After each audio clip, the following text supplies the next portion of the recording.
Earth was alone. She had no companion. So she took a piece from the center of herself and made the sun, and that was the first god. But in time he left Earth. He promised to always send her light during the day, but at night she was still alone. So she took a piece from the edge of herself and made the moon, and she was the first goddess. After a while the moon too went away from Earth. She promised to send her light to keep the Earth company at night, but the moon's promises are worth nothing, and she sent only part of her light, and sometimes forgot entirely. When she forgot, there was no moonlight at all, and the Earth was lonely again. So she breathed out into the firmament, and she made the sky. The sky wrapped himself all around her and was her companion. He promised to stay with her always, and the Earth was happy. Earth and the sky's first children were the mountain ranges, and Hephaestia was the oldest. They had more children, who were the great oceans and the middle sea, and their youngest children were the great rivers, Saperchia and Skander. Welcome to This Is Lit, a podcast where we drink and talk about our favorite books. I'm Elizabeth. And I'm Casey. So raise a glass and let's get started. Okay, Liz, what are you drinking today? I am drinking water because this is our third recording session in a row. I'm drinking Citron because I have a death wish. And I don't really keep sweet wine in the house anymore. Dude. Alright, today we are reading The Thief by Megan Whalen Turner. It is the first book in the Queen's Thief series of novels. Yes, this actually was loaned to me by the wonderful Allison Morrow, who desperately has been wanting me to read this book for a while. So thank you for the recommendation, Allie. Yes, thank you, Allie. So I have her well-loved copy in my hand that she lent me, which I will give back to you next time I see you now that we're done recording. And I have a copy that is a week and a half late to being returned to the library. Oops. Kansas City libraries don't do late fees anymore. Okay, so, So this book is in the same Thief. vein as Holly Black or Laini Taylor. High fantasy. It's high fantasy. It's not long. Strong world building. It's about 300 pages. A lot Yeah. of world building. It's about a boy named Jen. And he is... It starts with Jen in the king's prison. Because he was in the caught country thieving. of Saunis. So it starts with Jen, a thief who is being held in the prisons of the king of Saunis, one of the three main countries in this book. He's there because he bragged that he could steal anything. He got caught stealing the king's seal and then showed it off to a guy at a bar who was actually working for the king. He didn't actually get caught stealing it. He No. got caught. He stole it. After he successfully stole it by showing it off. And so he is being held in the king's prisons. He doesn't know when he's going to get out. And then a magus comes. Yeah. The king's advisor comes and brings him out of the prison and tells him... And says, I hear you can steal anything. That he is going to be given a job to help the magus steal something of great value. He won't tell him what. And the king is like, this is... And the king comes out and very blustery tells him, if you betray me, this entire chest of gold is going to be my reward for your death. He literally threatens to hunt him down. And Jen agrees to go on this quest to steal whatever it is that this magus thinks is so important. Yeah, but Jen also too is not intimidated by the king. By the king at all. No. Which I like Jen. He's a sarcastic little shit. So he's taken back to the prison for the night, and in the morning, the magus returns for him along with a guard and two young apprentices. Yes. And the four of them are going to go together, and they're going to travel into the countryside. Yes, the apprentices are Ambides and Sophos. Sophos and Ambides, and they have the guard is a man named Pol. So the magus is coming along. So these are his companions on his journey. So most of this book is a journey. Yeah. No. Okay. Yes. Here's the thing. I read the majority of this book in one sitting when I couldn't sleep at like 2 a.m. by Booklight. And the first 8 chapters of the book, nothing fucking happens. There's just nothing. They're just like riding on horses, and then they stay at an inn, and then they get back on the horses. And like, I know I've read Lord of the Rings, so I know I can read books with traveling in them, but stuff happens in those. Like, they don't even get waylaid by assailants. They're just like riding. And the only thing that saved these passages of the book from being completely unreadable, in my opinion, were the mythologies about the gods, the stories they told each other about the gods along the way. I love the mythology I did enjoy the mythology. Is in this book. So as they're traveling, obviously, only the magus knows where they're going. Yes. His apprentices, his guard, and the thief do not know. No. But they are crossing borders. Yeah, they're crossing from Saunus into Atolia. But they have to go through Edis in the middle. They have to go through Edis, and then their journey ends in Atolia. Right. And what they discuss along the way is a lot of the mythology of Edis, or Edis, as the locals pronounce it. Edis. At least that's what they did in the audiobook. I didn't listen. I flipped back and forth between the audiobook and this because you cannot clean carpets while reading a book. That's fair. I've tried. Doesn't work well. So a lot of these mythologies that we are told are the mythologies of Edis, which is, they're all wonderfully done. Everyone has... Edis is a much smaller country than Saunus or Atolia. It is. It is a mountainous It's a mountainous country, which they have to cross through. It's kind of precarious, and it's made the more difficult because Jen is kind of more or less a captive. Does not care too much for the magus, and especially dislikes Ambietes, one of his two apprentices. But Ambietes is a dick. Yeah, Ambietes is not very nice. He's the son of a duke, and he thinks pretty highly of himself, but his father doesn't have any money anymore. Yeah. And that's why he's been sent to apprentice with the magus. And then there is Sophos. And Sophos is a little bit younger. He is very well-meaning, a sweethearted boy. He is a sweetheart of a boy. And the son of some sort of wealthy man. We don't really get the details until later in the story. Till the end. And Paul is there to protect Sophos. Yeah, Paul is Sophos' bodyguard. Pretty much. Sophos isn't allowed to travel without him. So yeah. And so we understand with Edis is a smaller country, but it's very important because it controls all the trade routes between Saunus and Atolia. By necessity, it's a neutral ground. Yeah. This book attempts to do something of political maneuvering. Yes. But the reading level of this book is awfully low to be trying to do that sort of thing. So it comes off kind of weird in my opinion.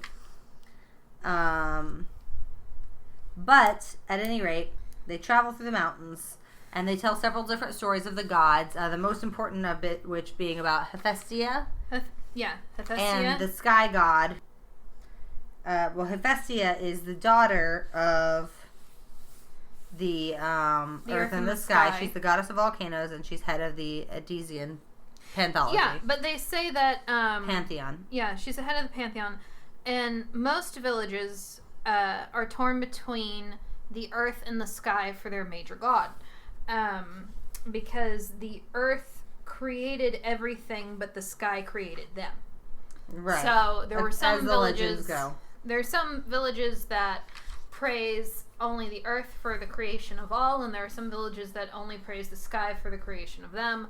And so this caused some big fights between the earth and the sky, and so now most villages have a temple to each, one to the earth and one to the sky. And if they praise the sky too much, then the earth shakes and destroys their village. If they praise the earth too much, the sky gets angry and sends floods and rain. And yeah, so it's a good explanation for natural disasters. These are the stories they tell as they do nothing else but travel. And like occasionally argue about food. It's really... Oh, yours has a map. Mm-hmm. Mine doesn't have a map. There's really not a lot going on here for the first 8 chapters, which, in my opinion, is a mark against this book. I always have a saying with a book where it's like, if nothing interesting happens within the first 50 pages, the chances of me finishing it are pretty slim. Yeah. And but I like this one. The first 50 pages of this book, on the road again. There's nothing. There's nothing. There's not a lot. There's a few things that happen during their journey. One of which is that food goes missing, and the mage just assumes that it was taken by Jen and beats the shit out of him with a writing crop. And so Jen is pretty angry with him. Which, depending on who you are, that could be considered a good time. Well, this is a judgment-free podcast. I don't think Jen considered it a good time. Jen did not consider it a good good time. And Jen is looked down on by everyone else in the party because for he's being kind of common, a commoner, and he's in jail, and he's dirty, and he's a thief, and what kind of, upbringing must he have had? Blah blah blah. Blah blah blah. If you haven't figured it out yet, by the title of the series, The Queen's Thief novels, this book is not very good at keeping its. We have a visitor. Hi, Vesta. How did you get up here? Hello. And how did you learn how to turn the doorknob? Hello. Did you have a good walk, baby? Hello. Ooh. Ooh. Ooh. She's getting butt scratches. Happy tail. Go see your daddy. Go get daddy. She's like, no, I want to play with Casey. Yes, everyone loves Aunt Casey. I'm a delight. Go get daddy. I'm not your daddy. Do I look? She's like, do you want to be my daddy? Do I look like your daddy? Definitely not. Definitely. You don't have a beard, for instance. I know. She's mad at me too because I haven't spent any time with her today. Rowdy boy. You just got in from a walk. You're all stinky. She's rowdy. She is rowdy. This is great podcasting. Right. Some really solid podcast material. See, that's why we Drink Girls can do 30 minutes about Geo. We can have a 15-minute break about my dog, Vesta. About what? Their dog, Geo. Geo. His name is Giovanni.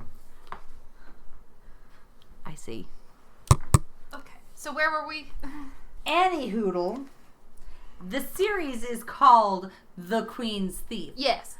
So, right off the bat, either Jen is a Queen's Thief or is going to become one. Exactly. Like, there's not... And, like, in the back of my book is a list of significant characters in the Queen's Thief novels.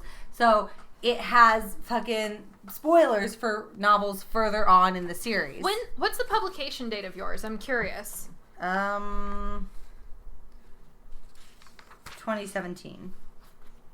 So you have a brand new publication. Mine is from 1996. Yeah, that's the original publication date. So I have the original publication date. So this is not part of a series yet. There's no map for this. This doesn't have the list of important characters. So I got none of that. Yeah, no, this is a 2017 copy of a book, which, by the way, this book was written in 1996. Like, what the fuck? This sounds like an mid-2000s YA novel. Those late 90s and early 2000s do tend to blend. Yeah. Well, anyway, my book is full of fucking spoilers in the back. Rude. But anyway, so they travel through Edis and into Atolia, and they reach a river, and the river is pretty riverly. It's there. It's a river, whatever. What do you want from me? And then the mage just says, this is where you are going to earn your keep. At this point, they have left behind one of the boys. Yes. The one with the A. Ambiades. Sure. They've left behind Ambiades because he's a dick who can't hold his temper. That's true. They left him behind, and they took Sophos and Pole and went ahead. And the major says, wait until midnight and you'll see what I mean. So come midnight, the dam up the hill closes up. Yes. And the water drains away and reveals a door that goes down into a temple. Yes. Dedicated to the old gods. Dedicated to the old pantheon of Odyssean gods. So... so they Jin is instructed to go inside. He's told that they have 3 nights, which in order to the find door will open to find a stone called Hamayathesis' gift. Yeah, Hamayathesis was supposedly a gift was given... a mythological king. Yes. Of Edis, and he was given the gift to reward him, which gave him immortality and also the throne of Edis. And now whoever owns it has claim to the throne of their particular kingdom. So their king wants the stone in order to force the Queen of Atolia to marry him, so that way they can control all 3 kingdoms. The reason that he wants to control all 3 kingdoms is because Medes, the empire, they're kind of like the Roman Empire. They're spreading. They've taken over everything else. And these 3 kingdoms are a few of the free kingdoms that are left in the world. And Medes will come for them soon enough. And they are not going to be able to defeat this empire on their own individually. Yes. And the Magus thinks that if all 3 kingdoms are united, perhaps they will succeed in defeating the also the king put up a stronger front. Saunus does not have a son. No. He has an heir, which is his nephew. Yes. But he does not have a son, which means he does not have a direct claim to the throne once he is dead. And so he needs to marry so that he can have a son, and also so that he can so the Aetolians, he can run Aetolia as well as Edis and Saunus. So that is the Magus' plan. And apparently if you steal Hamayathesis' gift, in order for the stone to have any significance to your royal bearing, the stone has to be bequeathed to you. You cannot steal it yourself. So they're going to have Jin steal it. He's going to give it to the Magus, and the Magus is going to give it to the king. That's the plan. And be the king's thief. So Jin goes in the first night into this temple. And it does not go well for him. No, he almost gets stuck. There's a bunch of doors within doors, very complicated locks, doors that don't have handles on the inside, so if they close behind you, you're trapped. Doors that look identical to other doors, so that you'll travel through a maze and think you're back at the beginning when really you have made progress. And throughout all of this, he does not see anything that looks like a temple to a pantheon of gods. Yeah. He doesn't see anything that looks like Hamayathesis' gift. But he knows he has a limited time because in the morning the water will rush back in. The water will rush back in and put the temple underwater. So you can drown in here. And several people have. Yeah, he finds a room full of skeletons floating in the water that clearly are people who have been in here whenever the temple has refilled with water. Yeah. So he leaves out of the temple the first night, having been unsuccessful. He goes back on a second night. Yes. Discovers a vein of obsidian in the wall, which is worth quite a lot of money. Yeah. But he doesn't have the proper tools to get it out, and obviously that's not Hamayathesis' gift. So it's not what they're there for. He also discovers on his second night there. The first night there, he had tried to use things like his shoes and his clothes to wedge the doors open. Now and they he's got major out. stones He's to hold these doors open. Rocks with him, but still, when he comes back through, it's so he doesn't have to waste time picking the lock. So if the rock does go out, he can still pick the lock, but it just takes more time. And if he's in a hurry, like if he's drowning, he can't pick the lock. So he's like, I'd just rather have the door propped open just in case. But the stones don't work either. No, the stones don't work either. And it's not because the water moved them. No, there's he thinks something else is in there. The temple. And every night he has these dreams of a woman who's sitting in the main chamber of this asking altar, him questions. Asking him, do you come to leave or take? He says take.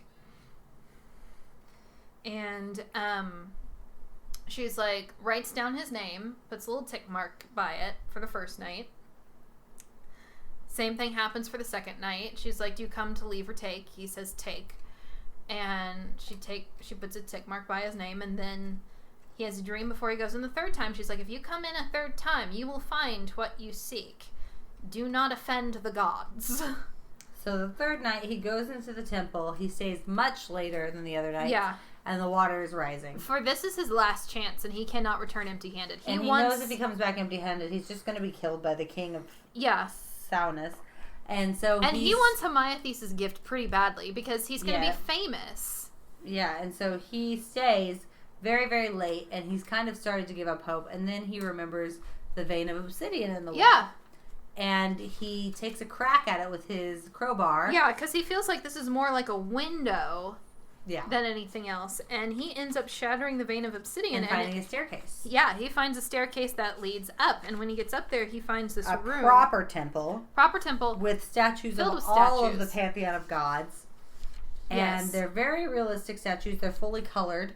Yes. And he gets all the way up to Hephaestia. Yeah, and he realizes they're not statues. Are the gods. They are actually the gods because she is sitting, he can see her breathing, sitting on her throne holding a platter that has the stone of Hermione on it.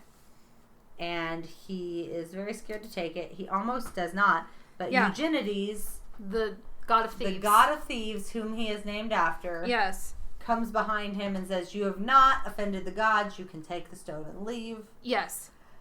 And so after he shakes himself loose of his fear. Yeah, he takes a stone and runs like hell. Because he is not... He's made it very clear in this book that he is not a believer in the gods. And now having these dreams, he realizes the woman he was talking to was Moira the Recorder. The god of records, yeah. And he realizes... Shit, the gods are now using me now as their whatever. As their vessel, as their tool, as something like that. And he's like, I don't care for that because I've never really paid much attention to the gods and I would just prefer it if they didn't pay any attention to me. Right. So he barely gets out before the place floods. And he doesn't even remember getting out. He blacks out. He thinks he's going to drown. Bolts.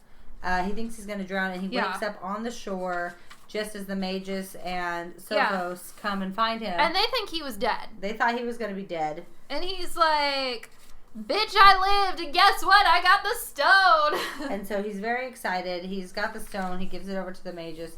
It looks like a river rock. Yeah, it looks like a river rock. But if you tilted this just so, you can see that underneath the river rock is sapphire. Yeah, and more importantly... the goddess's name. More importantly, there's just an essence about the stone of like power. Yeah, it's one of those things where it's like you know what it is the moment you see it.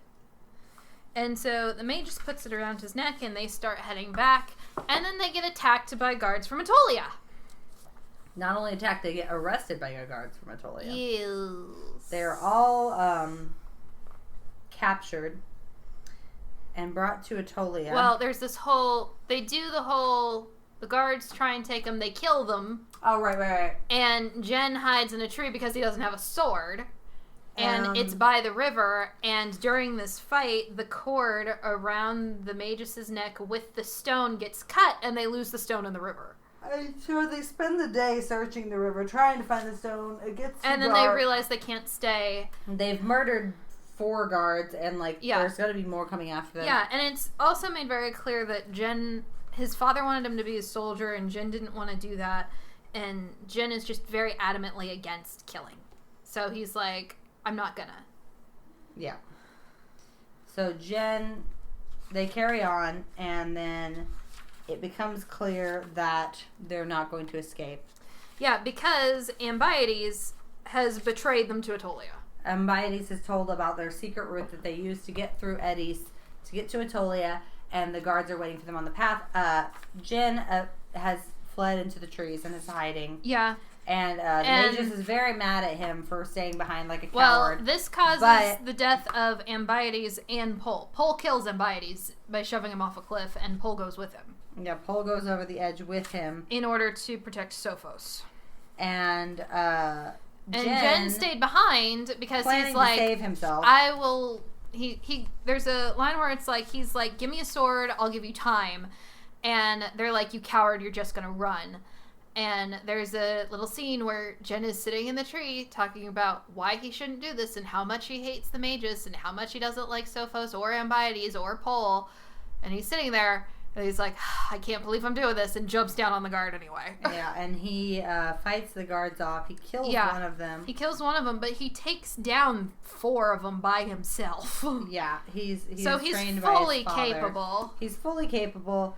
And then they are all captured. He gets stabbed. There is no reason he should be alive, but he is. Yeah, it's like the gods. He's found the gods' favor, and so he doesn't die. And they are arrested by the Queen of Atolia, who is kind of a harsh woman. Yes. She wants Jen to become her queen's thief. Yes.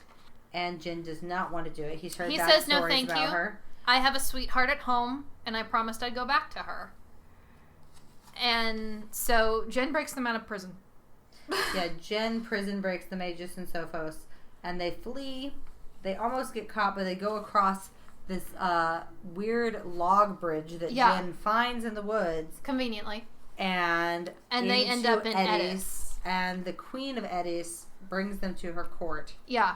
And she chastises Jen for taking such risks. She's like, Eugenides, really? And that's when you find out that he is the queen's thief for Edis. Yes. And that he has been play acting as an impoverished thief in order to go after Hermiothe's gift. The rock. Yeah. And there's been clues to this along the way. He's more learned than he comes across. He loves to read. He can read. He talks about sleeping in a bed with sheets. Mm-hmm. He obviously knew the way into Edis, and like he knows the history and lore of the country, and like and he gets really defensive about his mother.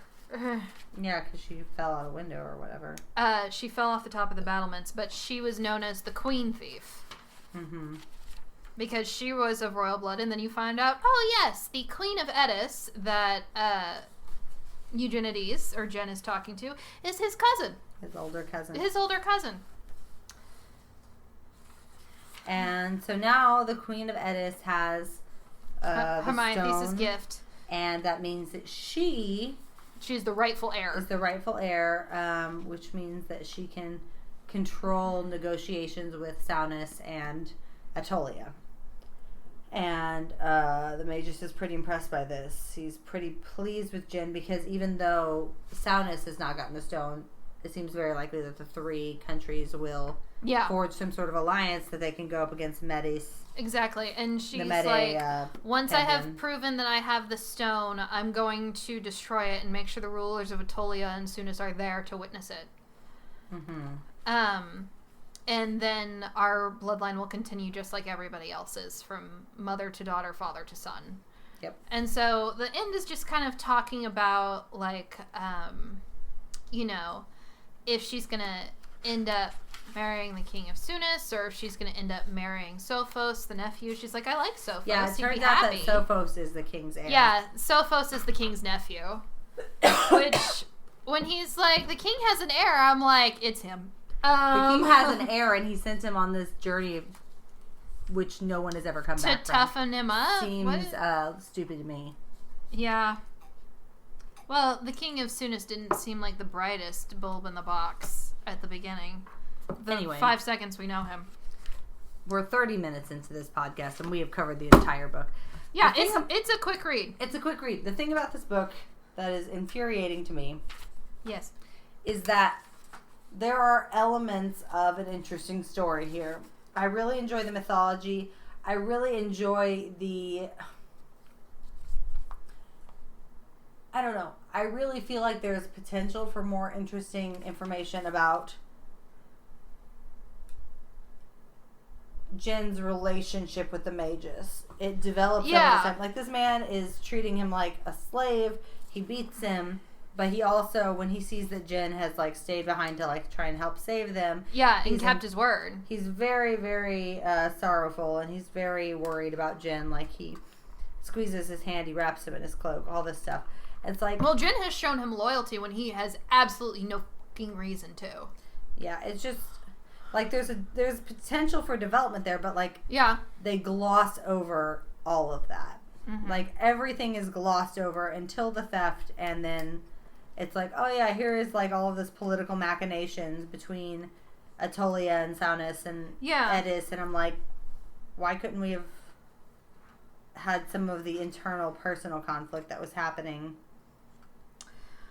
within there? I wonder what group, like what age this is written for. Well, the reviews are for children's, like novels. Yeah, so I think this definitely qualifies as like a children's novel, like a young adult. Yeah, I'd say like maybe young reader, 10-ish. 10 to 13. 10 to 13. So yeah, of course it's going to be a real quick book for us. Nothing happened for the first 8 chapters. Nothing happened. Yeah. For the first 8 chapters. Yeah, nothing happened. There was inns and Jen healing, and I mean, like, realistically, that's true, but we can... I don't read for the realism. I know. I feel like there was a missed opportunity here to develop the characters more. And you see this a lot in children's novels. Like, fuck, yeah. You go back and read the Narnia novels as an adult, and you're like, there's zero character development. Zero. Kids. It's like 100% focused on the story. And I will admit, the mythology is good. Like, the political machinations are, like, interesting. Yeah. More or less. Although they're pretty simplified. I love the mythology of this book so much. But, like the characters that we actually meet, like... the old gods. I wasn't super attached to Jen or the mages. I just, like, yeah, whatever happens to y'all, I guess is going to happen. Like, I'm not pretty attached to Jen. I like Jen. I'm just, like, Jen seems kind of like a arrogant little bitch. And, like... that's why I like him. I don't dislike him, but I'm not going to be broken up if something happens to him. Like, whatever. It's not my problem. Like, yeah. I couldn't develop an emotional attachment to any of the characters. I felt that way so about the main over. character of the Novice series, like the Demon Summoner series, that everybody has been raving about. I just could not get in it with the main character. That was not the case. I liked Jen a lot. There was not super deep character development, I admit. I read for characters more than anything. Like, I know. I like a good story, but, like, the characters are what I'm really interested in. And so, to me, this book fell kind of flat. Yeah, there was a lot of travel at the beginning. Yeah, it was just too much. But, I have been told this is the weakest of the book series, of the Queen's Thief series. So the rest of them only get better. So I might have to read the next couple, especially since they're such quick reads. Like, I did this in a day. That's the other killer thing. I would just love to read a freaking novel without having to read an entire series. Yeah, I know. That would be amazing. Standalone novels are really kind of, like, especially in the young adult area, are really unusual now because all the money is in series. Oh, I get that. I just don't agree with it. Yeah, I know. What's in my... the pen. Casey has gotten her hands on my circlet crown and is taking pictures. Listen, I am hand me mine. Drunk. Hand me mine. If you've got a circlet, I want one. Okay, fine. We're wearing crowns. We're officially wearing crowns. We're wearing crowns now. It's crown time. It's crown time. Like, it's crown time. Full metal pageantry crowns. We're the queens of these stupid countries. We are. What are the stupid countries called again? Atolia? I call Edis. I want to be the Atolian queen. She sounds like a Banff. I call Edis. She's scary as fuck. I love that shit. So now we're queens. Yes. Or royals of indeterminate gender. Because I don't believe in that shit. Okay, you're a royal and I'm a queen. Great. Deal. Love that. Okay. And now we have still not killed enough time to have a full episode here. So... one of the reasons my friend told me that I would probably really like this series a lot is because in that Dreamer story I had you read in April, I have a character coming up who is a thief. And she's like, you should read this because it's kind of a similar situation to your thief. So it might be good for you to kind of get some ideas or maybe some inspiration or something like that. So that's why she recommended this book to me. I see. And there were things that they did with Jen that I liked, like the whole attitude towards the gods, where he's like, I have their attention. I don't necessarily want their attention, but I have their favor for some freaking reason now, and I don't really care for that. It's very like, oh no, what have I done? Kind of a... It kind of reminds me a little bit of like the Reluctant Chosen One kind of thing. Yeah, there's definitely a vibe of There's a definite vibe of a Reluctant Chosen One, but there are other tropes in here. Like, I feel like the thief is a trope in and of itself. Yeah. Because every time, like, even, like, we were talking about Tamora Pierce, where fanfiction is a radical feminist choice. She has a thief. She is George. Yeah. And so I feel like a lot of these high fantasies are thieves. Like, rogues are usually thieves in D&D. Yeah. So that could just be a character archetype. Oh, the thief is a character archetype, for sure. Can you think of any other thieves that you particularly enjoy? I mean, Robin Hood. Robin Hood is a good thief. I also really enjoy... Ocean's 11. Well, yeah, but those aren't like thieves to the traditional archetype, like a high fantasy thief. I'm thinking more along the lines of, oh, I had it and now I've lost it. Oh, I'm sorry. I shouldn't have said anything. It's okay. It'll come back to me. We were at Robin Hood. I know. Robin Hood... Shit, I can't remember. It'll probably come back to me at like 2 o'clock in the morning. I'll text me. This is what I was thinking of. But yeah. The thief archetype is an interesting one. I like it. Yeah, I always like the thief archetype. I feel like a fantasy story without a thief archetype is really kind of boring. Because the thieves are normally like charming, quick-witted, can get in and out of bad situations pretty easily. See, they're also handy to have around for lockpicks. That's why I had a problem with Jen. He was just kind of boring. He wasn't exactly charming. He was more sarcastic. But then again, he was charming to the lady at the end who gave him a little more food. He was boring. Yeah, he wasn't super fleshed out. Yeah, the character development was seriously lacking in this book. I think I was also... I don't think you were the one I was talking to about it. But there's this whole genre of young adult fiction where main characters are purposely left somewhat blank, so that way you can have the reader step into that character. Like Twilight. Yeah, like Twilight. And I don't think... Twilight's a good example of it, but it's not a well-done example of it. And I wonder if that's what was trying to be done here. I didn't want to be Jen. Neither did I. It sounded terrible. Yeah, didn't seem like a very good time at all. Yeah, sores getting cut open on your arm? No, thank you. Ew. Well, I think we're doing a great job of drawing out this, but we're don't have much more to say. Well, it's we also just recorded Harry Potter and the Goblet of Fire. We talked for an hour and a half, almost 2 hours. We're tired. And I'm drunk. Just a smidge. So, how many bottles would you give this book? I don't know. I give it 3. 2. 2? Okay, so 2.5. Makes the math easy. Yeah. Yeah, I was going to say, I enjoyed it. I had a good time. It was tolerable. Yeah. It wasn't the worst book I've ever read. If I get time, I might read the rest of them. But my to-read list is so long. I hear that.